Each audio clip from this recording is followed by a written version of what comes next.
To look at the board here. So I have three separate functions, right? And I want you to recognize some patterns here. So if you go from right to left, so what do you see here about this function? It's an absolute. Absolute value, right? It looks like a V. What would you call this point? It's the highest point, right? Maximum. Maximum. It's a maximum, right? It's a maximum. Right, we have a maximum here. And what would you call this here? Vertex. Vertex, there's nothing, there's a hole, right? So the function is undefined. So there's nothing there, right? We don't have anything there. And this is just another point on the graph, correct? And what would you say about this function? It is on a what? A closed interval, right? Between A and B. Do you see that? Now second, what do you see here? Any observations? There are no defined points. There's no defined point, right? It's an open interval. So it's open, right? It doesn't end here. So we're gonna have parentheses. Here we're gonna have a bracket. We're gonna have a bracket, right? And what else do you see here? Does the function have a maximum? Does it? It doesn't. This is a circle, that means what? So open circle, it doesn't end here, right? It's not a closed interval. Wouldn't the point under that be the maximum? If it was a closed dot, then it would be a maximum. It's an open circle. So there's no maximum there. There's a hole, right? Yeah. You see that? Now, the last one, what do you notice? What do you have here? You have, the function is on a closed interval, right? It's a bracket. Then what do you have here? What would you call this here? Minimum. Minimum, right? Minimum. And then this will be you use the term maximum, or in this case, since it looks like a parabola, a vertex, right? But it's a maximum, right? So now, what can you establish about a maximum and a minimum on a closed interval? What would you say? Maximum is the highest point, minimum is the lowest point. Lowest point, well, that's obvious, right? But for that to happen, there has to be two conditions that have to be met, right? The function has to be what first? Continuous, right? Continuous, because here it's continuous. And then what else?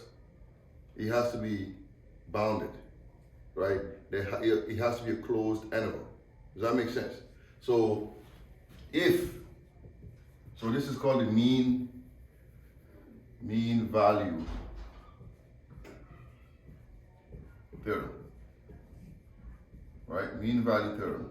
In the sense that if f is a continuous function,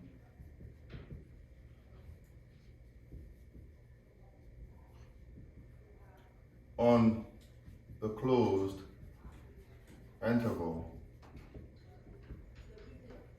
AB, then you conclude that the conclusion is f has both a minimum value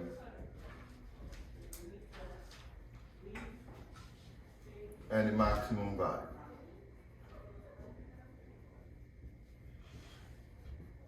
Right? Does that make sense? So if f is a function and f is a continuous function on a closed interval, so this is always going to be true. F is going to have both a maximum and a minimum value. Now in this case, the interval is closed, but what? The function is not what? It's not continuous, right? There's a gap here, there's a hole here. So it's not continuous. So therefore, f only has a maximum, it does not have a minimum. In case number 2, the function is not on a closed interval, it's on an open interval, right? A and B are not included. It's continuous, but it's not on a closed interval. And then the third one, you have A and B, it is closed, and then the function is continuous. Conclusion, there is both a maximum and a minimum value. Does that make sense? Any question on that? All right. So now we're going to jump on from that to like relative maximum and relative extremus. Now, if you have a function, give you a different function here.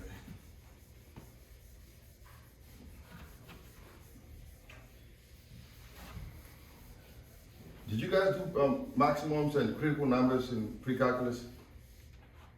Or not at all? Yes? No? All right. let me give you this function here, right? So what you have here is not a parabola, right? It's a function. But then, what do you notice about this function? You have a possible what? A possible maximum here, right? So maximum possible max. And this is what? A possible minimum, right? And then another possible max. So what can we draw from this? We can say that this is an open interval because it does not end, right? It does not end anywhere. It keeps going from negative infinity, right, to positive infinity. Does that make sense? This is not a closed interval. The function, it keeps going all the way to infinity, all the way to infinity here. So what are some conclusions that we can make here? We can call this a relative maximum.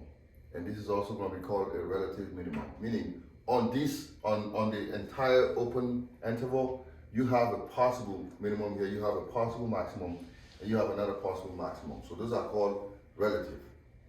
It depends on how you define that function, right? So if I were to cut this function from here to here, this would be a maximum.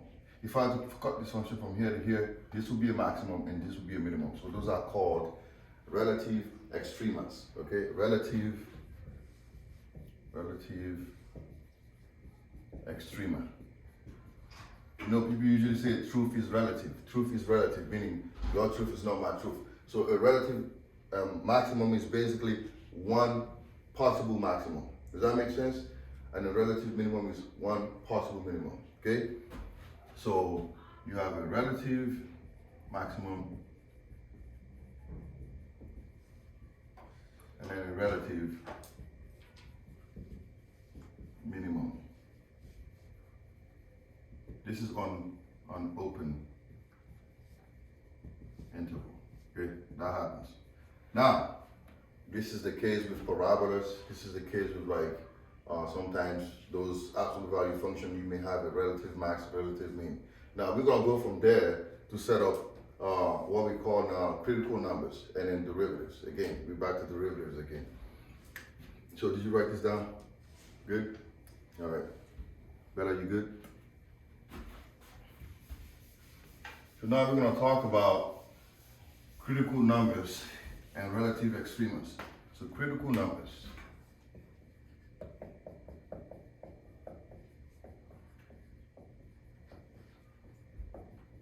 So how do you find a critical number and what is a critical number? So let's say we have a function. Let's find a function here. That'll help us real quick. So if I have a function f of x equals to 3x to the fourth minus 4x cubed over the interval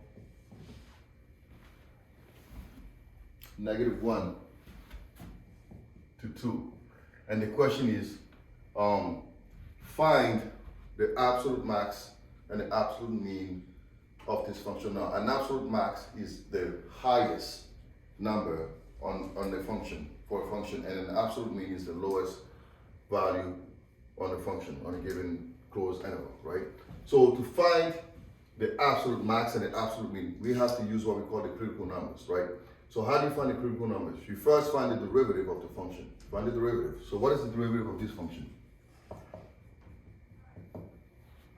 What's the derivative? Yes. Is it 12x to the third minus 12x to the second power? Second power. So that's his first derivative. Now, to find the critical numbers, you're going to set the first derivative to 0 and solve for x. And those values are called critical numbers. So we set this equal to 0. Set the derivative equals to 0. So we have 12x cubed minus 12x squared is equal to 0. And then we're going to solve for x, right? I'm going to put 12x squared as a factor. I'm going to be left with x minus 1 is equal to 0, right? So my critical numbers are going to be I'm gonna have x squared equals to 0, and then x squared minus 1 is equal to 0. So I have x is equal to 0, and then x is equal to 1. So those are called the critical numbers. To find the critical numbers, you set the derivative equal to 0, and you solve for x. Yes? Where did 12 go? Well, 12 times 12, I just divided by 12, so it's gone, right? If I have 12x squared, it doesn't really matter, because I'm going to divide it by 12 or 12, right? So x is equal to 0. So the critical numbers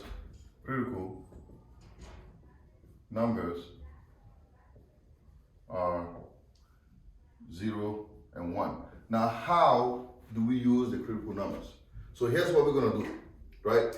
On this function here, they want us to find the absolute maximum and the absolute minimum of this function. Now that we found the critical numbers, we're going to use the critical numbers, and we're also going to use the end points of the closed interval to see which one of these values yield to the highest number and yield to the lowest numbers. And those are going to be called absolute mean and absolute max, respectively. So the next step, now that we have the critical numbers, so we're going to take each value here. So we have -1, right? This is the end point, and then 0, and then 1 and 2. So we're going to evaluate the function at those given points. And the one that gives us the highest value is going to be called the absolute max. And the one that gives us the lowest is going to be called the absolute mean. So find f of -1. You guys can use your calculator. Find f of 0, find f of 1, and then find f of 2. So obviously f of 0, that's going to give us 0, right? Just plug in 0 here. So that's going to be 0. So what's f of -1? F of -1 will be 3, -1 to the 4th, minus 4, -1 to the 3. 3 and this, that will be 3, right? -4 and -1, that will be +4, that will be +7. And then f of 1 will give you 3, 1 to the 4th, minus 4, 1 to the 3rd, that is 3, minus 4, that's -1. And then f of 2, I need you guys to help me with f of 2. It'll be 3, 2 to the 4th, minus 4, 2 to the 3rd. What's that going to give you? This, this, and we have this. What did you get for f of 2? You do it yet?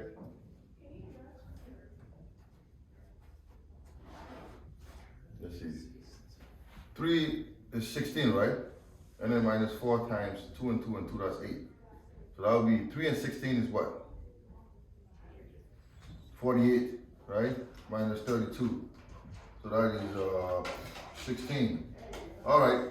So look here. Now we have 7, -1, 8, and then 16 and 0. So which one do you think is the absolute max? What value gives you the absolute max here? Yes. 2. 2, right? So this is absolute max is at 2. And what's the absolute mean? What value gives us the absolute minimum? Anyone?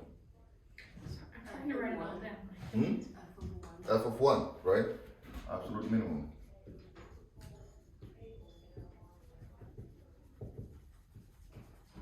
So basically, to find the absolute minimum and the absolute minimum, the absolute maximum of a function on the closed interval, you evaluate the functions at the end point, right? These are the end point, and then you find the critical numbers and evaluate the function at all those values. And the one that gives you the lowest value is the absolute mean, and the one that gives you the highest value is the absolute max. Any question on that? Any questions? No? Good. So now we're going to work on some problems in the book.